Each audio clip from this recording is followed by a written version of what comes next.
Okay, way back 2007 to 2013, naglipa na yung maliliit na mga laptops na kung tawagin, netbooks. Napakaliit lang noon at dinesign talaga para dun sa mga always on the go o palagi nagta-travel at gusto lang ng magaan na laptop at basic office works lang yung ginagawa.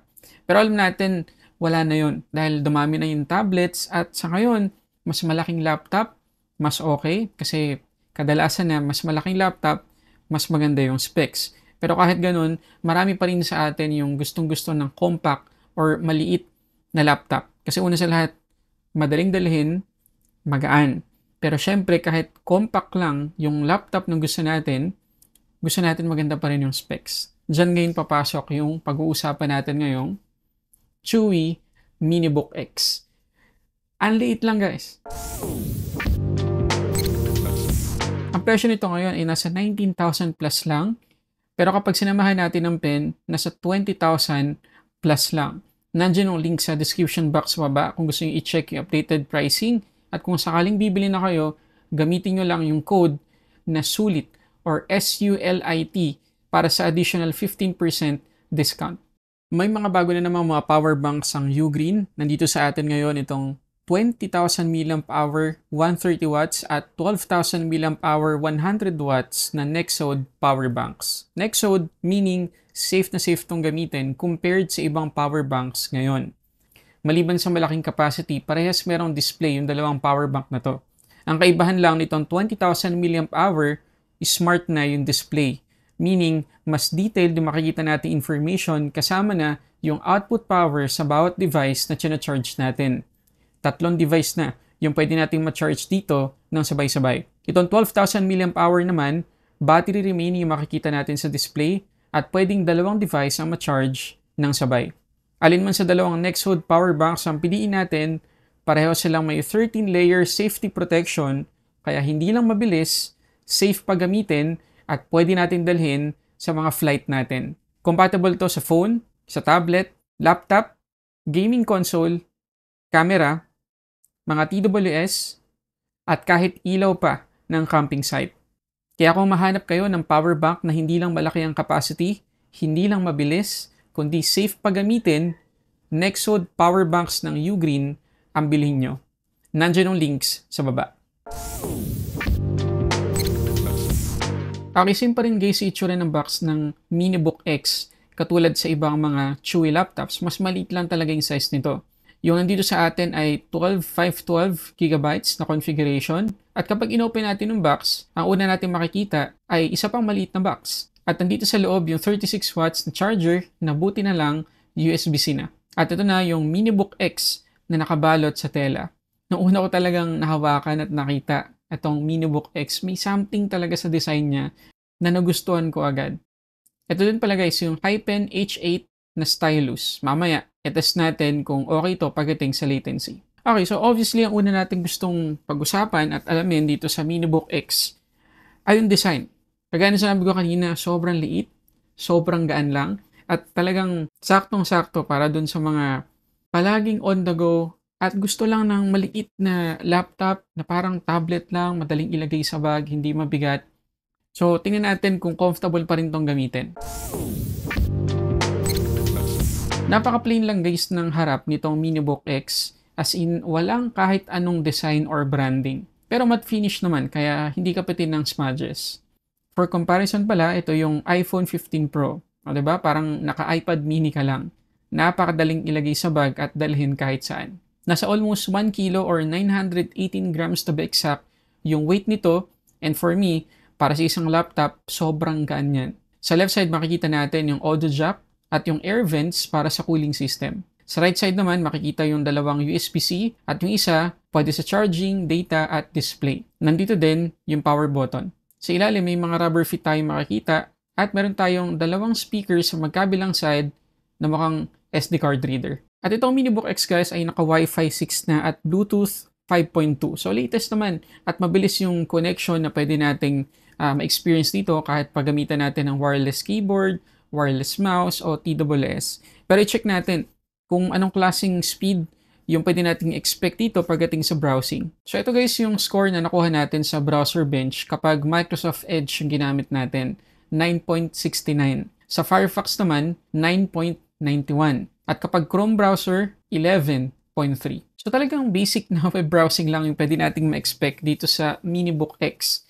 So enough na enough lang yung speed na makukuha natin sa browsing pagdating sa pagre-research, sa pag-stream ng mga TV series, movies, ganyan.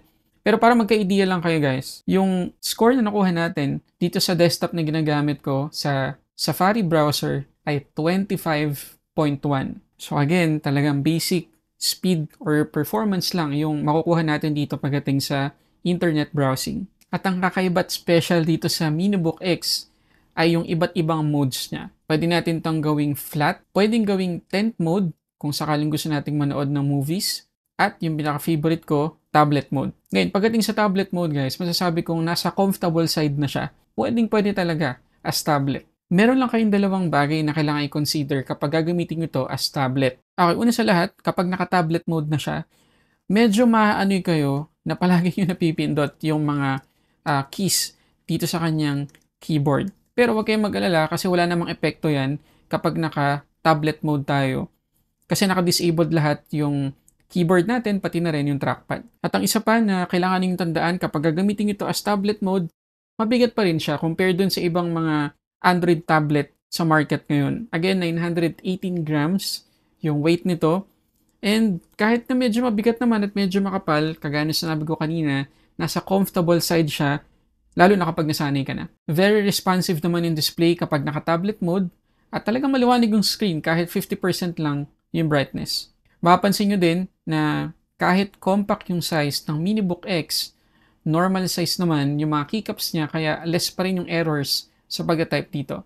Ngayon, makikita nyo ngayon yung result ng typing test ko, 46 to 51 words per minute yung score ko. So, kung plano nyong mag-type ng mga documents dito, rest assured na comfortable pa rin yung experience. At oo nga pala, may backlight din yung keyboard niya. However, pagdating sa trackpad guys, doon talaga tayo medyo mag-a-adjust kasi yun yung niliitan nila. Kasya naman yung 4 fingers ko at responsive naman pagdating sa gestures pero madaling sasakit yung kamay nyo kapag matagal nyong ginamit yung trackpad. I suggest mag-external mouse kayo para hindi sumakit yung kamay nyo.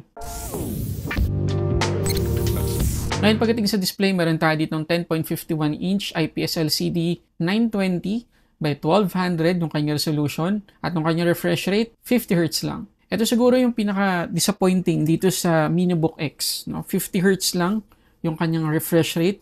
Although nung una, sa totoo lang, hindi ko talaga agad-agad napansin yan. Napansin ko lang nung chinek ko yung kanyang performance kapag nag-play ng video sa YouTube. Makikita nyo sa test na ang daming frame drops kapag nag-play tayo ng 4K 60 FPS. And actually kahit 4K 30 frames per second, may frame drops pa rin pero acceptable na. Hindi na ganun kalala. Hindi mo naman na mapapansin yan kung tutuusin. Pero ang sweet spot talaga nitong MiniBook X kapag nagka-play tayo ng mga video sa YouTube ay 1080p, 30 frames per second kasi sobrang minimal na lang ng frame drops or baka wala na talaga. Mabuti na lang yung mga movies na i-stream natin or pinapanood ay 24 frames per second kadalasan. Pero if ever naman, gusto nyo gumamit ng external monitor, pwedeng-pwede. Kagaya na lang nitong Arzopa gaming monitor ko, hindi na kailangan ng additional power para gumana. USB-C lang, dito sa ating MiniBook X, pwede na. Ngayon para dun sa mga nagpaplanong mag-digital artwork dito sa MiniBook X, so check natin yung performance ng kanyang stylus. So, babaan ko lang muna yung brightness. Yan, para mas madali nyong makita. So, tingnan natin kung gaano kalala yung latency. Okay, so, makikita ninyo na makapal-kapal yung yung gap between dun sa sinulat natin tsaka dun sa stylus. So, medyo malala pa rin. Hindi ko pa rin mako-consider na mag-e-enjoy kayo pagdating sa digital artwork, pero mapagtsatsagaan. Kung wala talaga kang ibang option, pwedeng-pwede na. So, pag-isipan nyo mabuti guys, kung magdadagdag pa kayo ng additional na mga 1.5 para dito sa kanyang stylus or sapat na sa inyo yung standard na configuration na walang kasamang pen. Ngayon, pagdating naman guys sa performance, naka-Intel N100 tayo na CPU, 4 cores, 4 threads yan. Yung kanyang base frequency ay 800 MHz, pero meron siyang turbo frequency na 4.4 GHz. Intel UHD graphics yung meron tayo, 12GB LPDDR5 yung kanyang RAM, At 512 GB PCIe SSD yung kanyang storage. Windows 11 Home na yung kanyang operating system out of the box. Ngayon, take note lang guys na yung kanyang RAM hindi upgradable. Ang upgradable lang or replaceable ay yung kanyang SSD. Pwede nating palitan ng 1 TB, 2 TB kung hindi nakasya sa atin yung 512 GB. Ngayon, para magka-idea kayo guys sa kanyang performance, ito yung kanyang Geekbench score. Sa single core score, nakakuha siya ng 1,000. 3,065 naman para sa multi-core score. So again, hindi tayo kailangan mag-expect ng sobrang gandang performance dito sa MiniBook X. Yung tama-tama lang. 12 GB naman na yung RAM. So hindi tayo agad-agad makaka-experience ng paghang kasi malaki-laki yung headroom natin pagdating sa paggamit ng mga application, lalo yung mga naka-open. Pero wala, ganun pa rin. Basic pa rin yung performance natin. Goods for office works, streaming ng mga movies, TV series, ganyan.